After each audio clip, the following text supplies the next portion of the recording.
Hello दोस्तों, नमस्कार। स्वागत है आप सभी का संगीत के इस नए सेशन पे। दोस्तों आज देखेंगे हम लोग प्रश्न जो है यहाँ पे 41 नंबर से देखने वाले, यानी कि जो आपको पास जो है ये सब प्रश्न जो है हम करवा चुके हैं, लेकिन आज देखेंगे 41 से, क्योंकि 40 प्रश्न जो है इससे पिछले वाले सेशन में हम दे चुके हैं। अगर आप लोग दोस्तों नहीं देखे होंगे उसको, तो वो सेशन जो है मैं आप लोग को डिस्क्रिप्शन बॉक्स में उसका लिंक दे दूंगा, ठीक है। क्योंकि दोस्तों देखिए ये जो है काफ़ी इम्पॉर्टेंट है, इसलिए मैं लगातार इस सेशन को चला रहा हूँ। इसलिए आज देखेंगे 41 नंबर प्रश्न से। दोस्तों संगीत के एग्जाम्स के दृष्टिकोण से बेहद ही इम्पॉर्टेंट क्वेश्चन रहने वाला है। चलिए 41 नंबर का प्रश्न क्या है दोस्तों, यहाँ पे पूछा जा रहा है कि फयाज खां की गायकी में किन गायकियों का समावेश था। ऑप्शंस यहाँ पे देखेंगे, ध्रुपद और ख्याल, ख्याल और तराना, टप्पा और ध्रुपद। तो क्या होगा दोस्तों, यहाँ पे जो है फयाज खां की गायकी, उनकी जो गायकी थे उनमें किन गायकियों का समावेश था, यानी कि वो क्या क्या गाते थे। देखिए इसका जवाब हो जाएगा दोस्त, वो ध्रुपद और ख्याल गाते थे, ठीक है। ध्रुपद और ख्याल इसका सही जवाब हो जाएगा। आगे देख लेते हैं 42 नंबर का जो प्रश्न है, यहाँ पे ये क्या पूछ रहा है कि मैसूर दरबार में आफ्ताब मौसिकी की उपाधि फयाज खां को किस वर्ष प्राप्त हुई। ठीक है, देखिए आप सबसे पहले कि आफ्ताब मौसिकी की उपाधि किसे प्राप्त हुई, तो आफ्ताब मौसिकी की उपाधि जो है ये फयाज खां को प्राप्त हुई, ठीक है। तो पूछा जा रहा है दोस्त कि वर्ष, ठीक है, तो वर्ष बताना है। तो वर्ष दोस्तों क्या होगा, वर्ष हो जाएगा 1911 ईस्वी में, ठीक है। और कौन दिए थे, तो मैसूर दरबार, यानी कि मैसूर दरबार के मैसूर नरेश, ठीक है। मैसूर नरेश ने, वन लाइनर बना देते हैं इसको, मैसूर नरेश ने क्या किए थे कि 1911 ईस्वी में फयाज खां को आफ्ताबे मौसिकी की उपाधि दी थी, ठीक है। चलिए आगे देखते हैं अगला प्रश्न। 43 नंबर का प्रश्न है हमारा कि फयाज खां की मृत्यु कहाँ हुई थी। दोस्तों देखिए कहाँ हुई थी, प्रश्न ये है। इसका जवाब पहले हम बात कर लेंगे जन्म की, तो जन्म आगरा में हुआ था।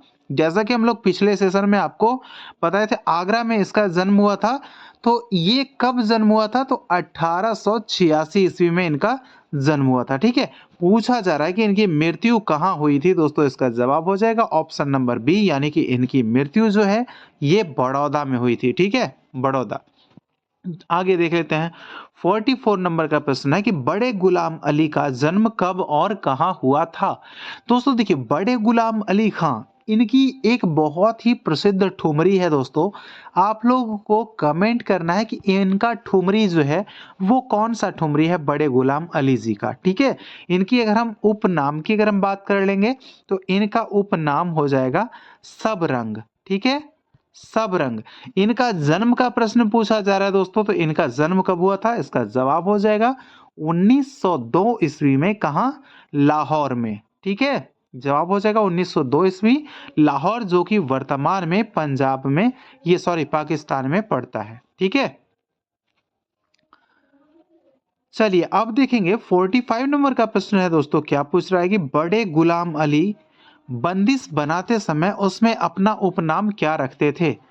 तो बंदिश जब बनता था बड़े गुलाम अली खां का, तो उसमें जो है अपना नाम क्या है, यानी कि उपनाम दोस्तों पूछा जा रहा है। तो ये जो अभी मैंने जो बताया, इसका जवाब क्या हो जाएगा, इसका जवाब हो जाएगा दोस्त सब रंग, ठीक है। सब रंग नाम हो जाएगा किनका, बड़े गुलाम अली का, क्योंकि गुलाम जो है, गुलाम से याद रखना है गुलाब, और गुलाब क्या होता है, सब रंग में होता है। यानी कि आपके उजले गुलाब भी होते हैं, गुलाबी भी होता है, रेड भी होता है, येलो गुलाब भी हो जाता है, क्योंकि आजकल तो ऐसे हो जाते हैं, क्योंकि किस्म बना दिए गए हैं हाइब्रिड करके, ठीक है।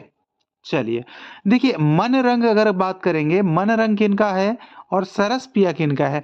मैं एक स्पेशल सेशन आप लोगों के लिए बताया था दोस्तों, अगर आप लोग को याद होगा, तो उसमें आप लोग को कॉन्सेप्ट यानी कि ट्रिकली मेथड के माध्यम से अगर आप देखे होंगे इस चीज़ को, तो सारा आपको याद हो गया होगा कि सरस पिया कौन है, मन रंग कौन है, सब रंग कौन है, ये सब आपको याद होगा, ठीक है। चलिए आगे देखते हैं अगला प्रश्न हमारा क्या है कि बड़े गुलाम अली की मृत्यु कब और कहां हुई। देखिए इंपॉर्टेंट प्रश्न, जैसा कि हमने बताया 1902 ईस्वी में इनका जन्म कहां, लाहौर में हुआ था। पूछा जा रहा है दोस्त कि इनका मृत्यु कब हुआ था। जवाब क्या होगा, इनका मृत्यु जो हुआ था जवाब हो जाएगा ऑप्शन नंबर ए, यानी कि 23 अप्रैल 1968 ईस्वी को कहाँ हुआ था? तो हैदराबाद में मृत्यु हुआ था। कब हुआ था? तो 1968 और हैदराबाद में। ठीक है, जवाब क्लियर। आगे देखिए 47 नंबर का प्रश्न हम देखेंगे। यहाँ पे क्या है प्रश्न कि बड़े गुलाम अली खां को किस वर्ष पद्म भूषण पुरस्कार दिया गया? तो पद्म भूषण अगर पुरस्कार की अगर हम बात कर लेंगे तो किस वर्ष दिया गया? इसका जवाब क्या हो जाएगा दोस्तों? पद्म भूषण। तो इसका जवाब हो जाएगा कि 1962, यानी कि ऑप्शन नंबर सी 1962 ईस्वी, यानी कि 62 में आपको याद होगा कि बहुत बड़ी अकाल पड़ी थी। उसी वर्ष जो है बड़े गुलाम अली खां को क्या दिया गया था? पद्म भूषण पुरस्कार से सम्मानित किया गया था 1962 ईस्वी में। ठीक है, चलिए अब देख लेते हैं 48 नंबर का प्रश्न हमारा क्या है कि निसार हुसैन खां का जन्म कब और कहां हुआ था? देखिए निसार की अगर हम बात कर लेंगे तो निसार हुसैन खां की अगर हम बात करें तो इनका जन्म जो है दोस्तों बदायूं में हुआ था। ठीक है, बदायूं में हुआ था। लेकिन बदायूं की अगर हम बात कर ले तो यहाँ पे और किसी ऑप्शन में बदायूं तो दिख रहा है नहीं, नहीं दिख रहा है। तो इस तरह से भी हम देखेंगे तो यहाँ पे जवाब हो जाएगा 1909 ईस्वी बदायूं में निसार हुसैन खां का जन्म हुआ था। ठीक है, चलिए अब देखते हैं 49 नंबर का प्रश्न क्या है। यहाँ पे निसार हुसैन खां किस घराने से संबंधित थे? तो निसार हुसैन खां की अगर हम बात कर लेंगे तो इनका घराना क्या हो जाएगा दोस्तों? इनका घराना हो जाएगा रामपुर सेहसवान घराना। इनका संबंध पूछेगा कि रामपुर सेहसवान घराना से कौन संबंधित है? तो निसार हुसैन खां हैं, और भी जो है प्रसिद्ध लोग बहुत सारे हैं। ठीक है, अगर और किन्हीं का नाम जानते होंगे तो आप लोग कमेंट कीजिएगा कमेंट बॉक्स में मेरे दोस्त। और सेशन अच्छा लग रहा होगा तो आप लोग साथ ही साथ चैनल को सब्सक्राइब करके वीडियो को लाइक करके और अपने दोस्तों के साथ ज़रूर शेयर कीजिएगा, क्योंकि दोस्त आपका प्यार ही हमारे लिए जो है सब कुछ है। बाकी और भी जो है सेशन जितने भी आएंगे वो आपके प्यार के वजह से ही आएंगे। ठीक है, चलिए आगे देख लेते हैं। 50 नंबर प्रश्न है कि निसार हुसैन खां को किस वर्ष पद्म भूषण पुरस्कार दिया गया था? देखिए पद्म भूषण बड़े गुलाम अली की बात करेंगे तो 1962 में मैंने बताया था आपको कि 1962 को क्या मिला था? बड़े गुलाम अली खां साहब को। लेकिन यहाँ क्या है, निसार हुसैन खां को कब मिला था पद्म भूषण पुरस्कार? इसका जवाब क्या हो जाएगा दोस्त? इसका जवाब हो जाएगा 1971, यानी कि जब बांग्लादेश जब बना था 1971 में, 1971 में उसी वर्ष जो है क्या मिला, क्या हुआ था? निसार हुसैन खां को पद्म भूषण पुरस्कार दिया गया था। थोड़ा सा एक्स्ट्रा भी लेकर चल देते हैं ताकि एक्स्ट्रा प्रश्नों को भी आप लोग ध्यान में रख लीजिएगा। ठीक है, चलिए आगे देखते हैं। 51 नंबर का प्रश्न है, इसमें उस्ताद आमिर खां के गुरु कौन है जो उनके पिता के भी गुरु थे? यानी कि पिता के भी गुरु थे और यानी पिता उनके पुत्र यानी आमिर खां। ठीक है, कोई जानता है दोस्तों आप लोग में से कि आमिर खां के पिता का क्या नाम है?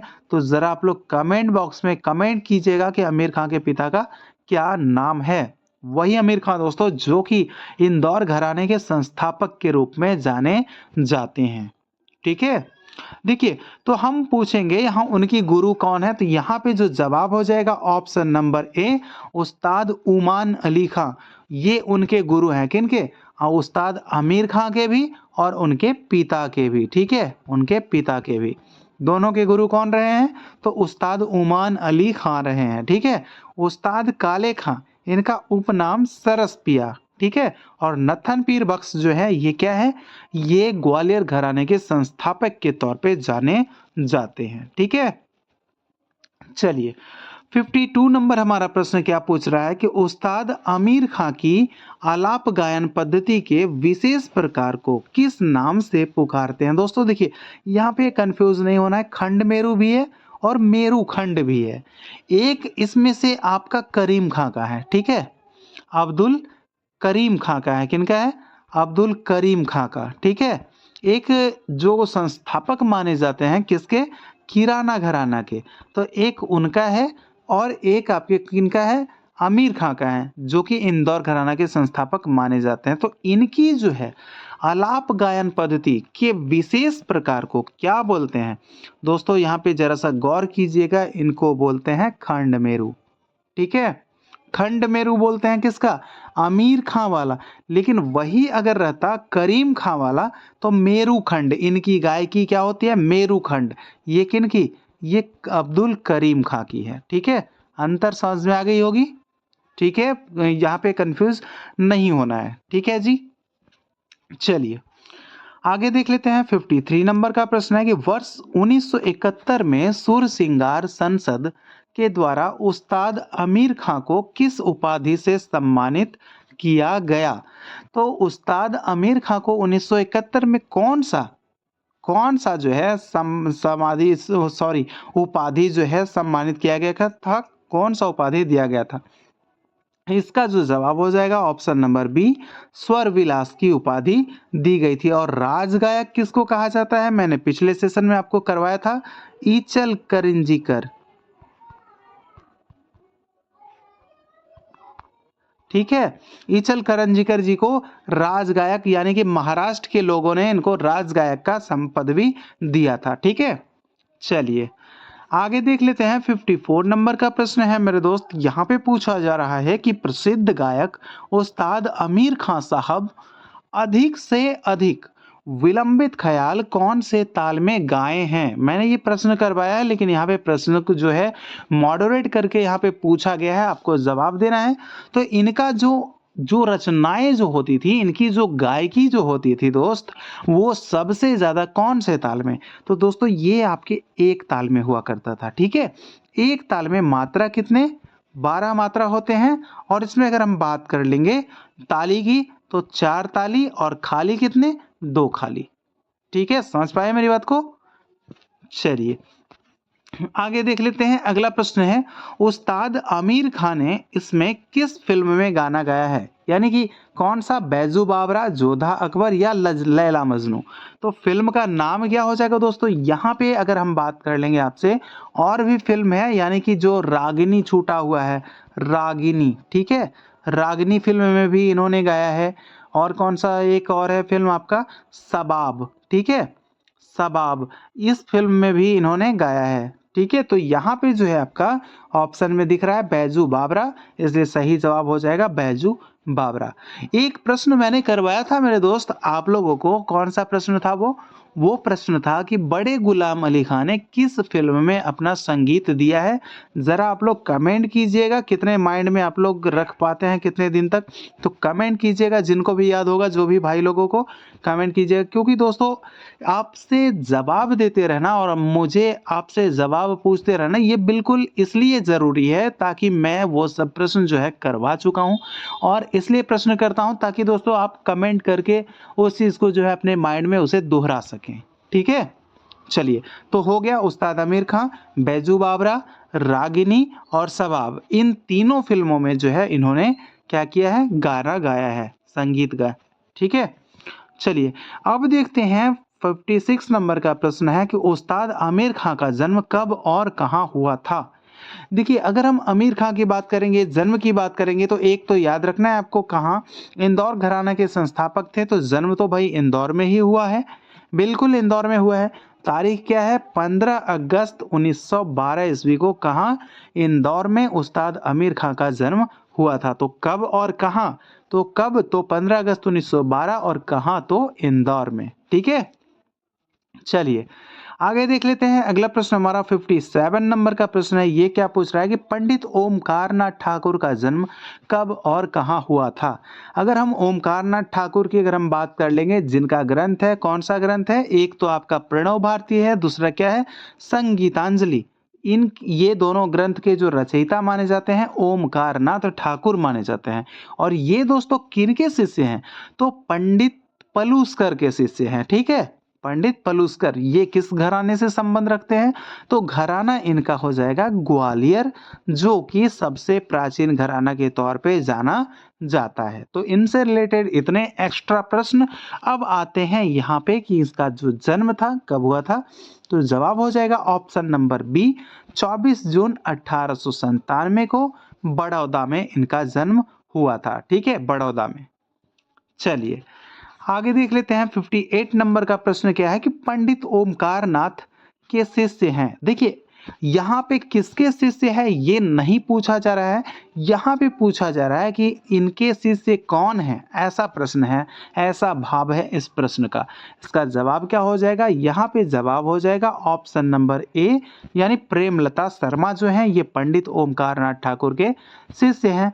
साथ ही हम बात कर लेंगे विनायक राव पटवर्धन की, तो ये इनके गुरु भाई हैं ओमकार नाथ ठाकुर के, ठीक है, क्योंकि ये दोनों जो हैं दोनों पलुस्कर के ही शिष्य माने जाते हैं। अगर हम भूपेन हजारिका की बात कर लेंगे तो ये असम के हैं, इनको 2019 ईस्वी में भारत रत्न दिया गया था मेरे दोस्त, ठीक है। सबसे अंतिम बार इन्हीं को दिया गया है अभी तक संगीतज्ञ के रूप में, यानी कि जो संगीत वाले क्षेत्र से सबसे अंत में, यानी कि 2019 में भूपेन हजारिका को ही दिया गया है, ठीक है।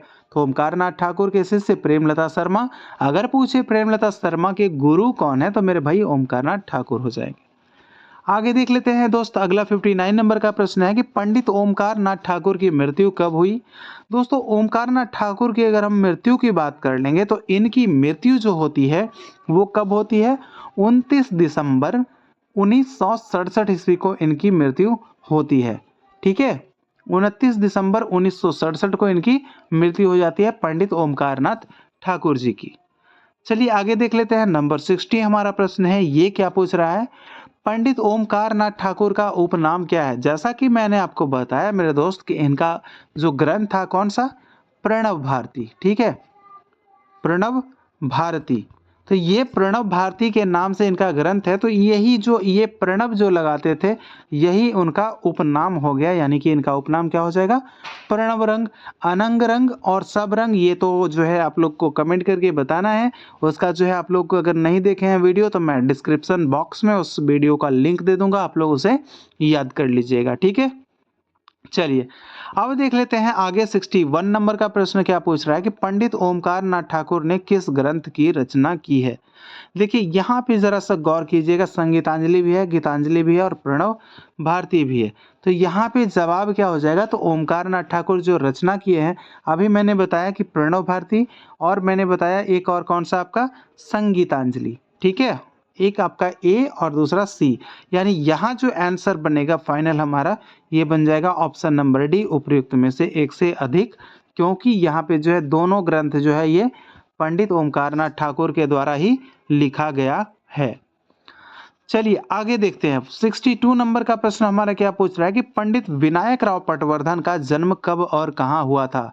सबसे पहले हम विनायक राव पटवर्धन के हम गुरु की बात कर लेंगे, तो गुरु कौन है, जैसा कि मैंने बताया आपको कि इसके गुरु पंडित पलुस्कर हैं, ठीक है, पंडित पलुस्कर इनके गुरु माने जाते हैं। तो इनका जन्म पूछा जा रहा है कि कब जन्म हुआ था विनायक राव पटवर्धन, तो याद रखिएगा दोस्तों इनका जन्म 22 जुलाई 1898 ईस्वी को महाराष्ट्र में हुआ था, ठीक है, 22 जुलाई 1898 को कहाँ हुआ था, महाराष्ट्र में, ठीक है, क्लियर। चलिए आगे देख लेते हैं, अगला प्रश्न हमारा क्या है, पंडित विनायक राव पटवर्धन किसके शिष्य थे। पंडित विनायक राव पटवर्धन की अगर हम बात कर लेंगे तो ये किसके शिष्य थे, तो ये शिष्य थे, जैसा कि आपको मैंने बताया कि ये किसके शिष्य थे, तो यहाँ पे क्या जवाब होने वाला है 63 का, तो ये जो शिष्य थे पलुस्कर जी के शिष्य थे। तो यहाँ पे जो है आपके ऑप्शन में नहीं दिख रहा है, इसलिए ऑप्शन नंबर ई यहाँ पे सही जवाब हो जाएगा, क्योंकि विष्णु दिगंबर पलुस्कर यहाँ पे नहीं है, ठीक है। चलिए आगे देख लेते हैं, अगला प्रश्न है 64 नंबर का प्रश्न है कि विनायक राव पटवर्धन किन रागों के रचनाकार थे। कौन से राग के भाई, मालव, गांधारी या मालगुंजी, उपयुक्त में से एक से अधिक या उपयुक्त में से कोई नहीं। इसका जो जवाब रहेगा दोस्तों विनायक राव पटवर्धन किन राग के, देखिए यहाँ पे हम मालव की बात करेंगे तो ये भी हो जाएगा, गांधारी की बात करेंगे ये भी हो जाएगा और मालगुंजी की बात करेंगे तो ये भी हो जाएगा। तो इस हिसाब से जो हमारा आंसर होता है मेरे दोस्त ऑप्शन नंबर डी, उपयुक्त में से एक से अधिक, ठीक है। कहीं पे रचनाकार भी मिलेगा और कहीं पे आपको जानकार भी मिलता है कि किन रागों के जानकार थे, तो यहाँ पे याद रखना है, ठीक है। चलिए आगे देख लेते हैं, 65 नंबर का प्रश्न है हमारा, क्या पूछ रहा है कि विनायक राव, ठीक है, विनायक राव ने किस विद्यालय से शिक्षा ग्रहण की थी। अगर हम शिक्षा की बात कर ले मेरे दोस्त, तो ये जो पलुस्कर जी के शिष्य थे, तो पलुस्कर के विद्यालय में ही पढ़े थे। तो कौन सा? तो गंधर्व महाविद्यालय मुंबई वाला। इसका स्थापना 1908 ईस्वी में किया था। कौन? तो पलुस्कर जी में।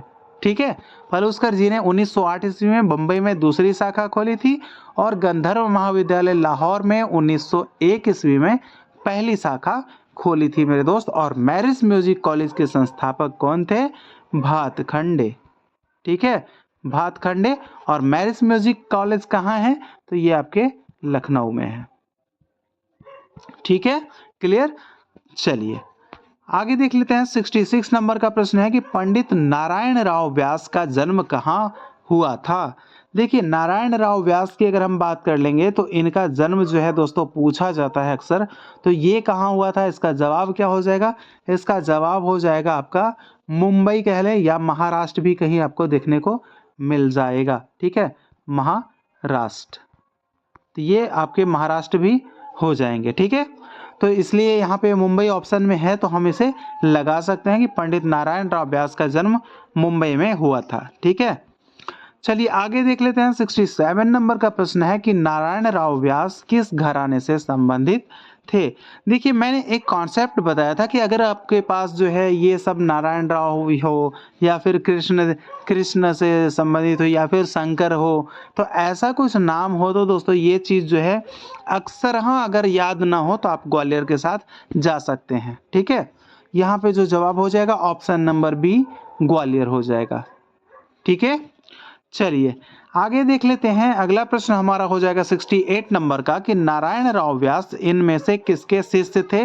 तो इसका क्या जवाब होगा दोस्त? इसका जवाब हो जाएगा नारायण राव व्यास जो थे वो पंडित पलुस्कर के ही शिष्य थे। किनके?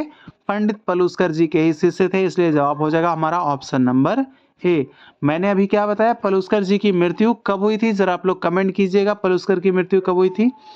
आप लोग कमेंट बॉक्स में बताइएगा, क्योंकि ये पिछले सेशन में करवाया हुआ क्वेश्चन है मेरे दोस्त, इसलिए मैं आपसे सवाल यहाँ पे कर रहा हूँ। ठीक है, चलिए आगे देख लेते हैं। 69 नंबर का प्रश्न है कि नारायण राव को संगीत नाटक अकादमी पुरस्कार किस वर्ष प्रदान किया गया? तो किस वर्ष जो है संगीत नाटक अकादमी का पुरस्कार दिया गया था नारायण राव व्यास को? इसका जवाब क्या हो जाएगा 69 नंबर का? इसका जवाब होगा दोस्त 1976 ईस्वी, यानी कि option number B, Narayan Rao Vyas 1976 ईस्वी में संगीत नाटक अकादमी पुरस्कार दिया गया था। और संगीत नाटक अकादमी का अगर स्थापना पूछता है कि स्थापना किस वर्ष हुआ था, तो दोस्तों 1954 में इसकी स्थापना हुई थी। आप लोग को याद रखना 1954।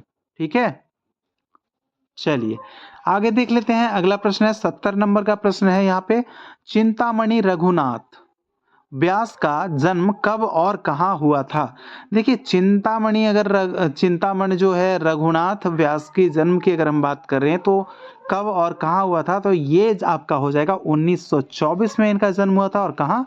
उस्मानाबाद में। ठीक है, उस्मानाबाद 1924।